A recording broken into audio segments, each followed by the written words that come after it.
नेहमीचे पोहे खाऊन कंटाळा आला असेल तर आज पोह्यांपासून बनवा मऊ आणि स्पॉन्जी एकदम टेस्टी ढोकळा। चला तर मग रेसिपी बघूया। सर्वात आधी 1 वाटी पोहे धुवून 5 मिनिटे भिजत ठेवले।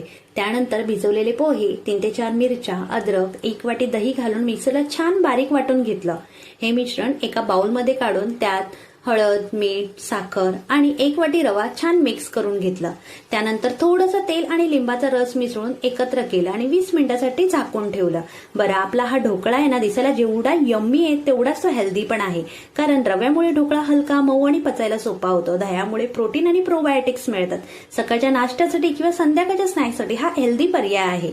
20 मिनिटांनंतर इनो घालून एकाच दिशेने हलक्या हाताने मिक्स केलं आणि 30 ते 35 मिनिटं वाफवून घेतलं। आता फोडणीसाठी तेलात मोहरी, कढीपत्ता आणि हिरवी मिरची परतली। त्यात थोडंसं पाणी आणि 1 चमचा साखर घालून ही फोडणी ढोकळ्यावर टाकली। शेवटी किसलेलं खोबरं आणि डाळिंबाचे दाणे घालून पुदिन्याच्या चटणीसोबत सर्व्ह केलं। एकदा हा ढोकळा नक्की करून बघा। अशाच रेसिपी विथ बेनिफिटसाठी फॉलो आणि सबस्क्राईब करायला विसरू नका। खाऊया हेल्दी, राहूया हॅपी।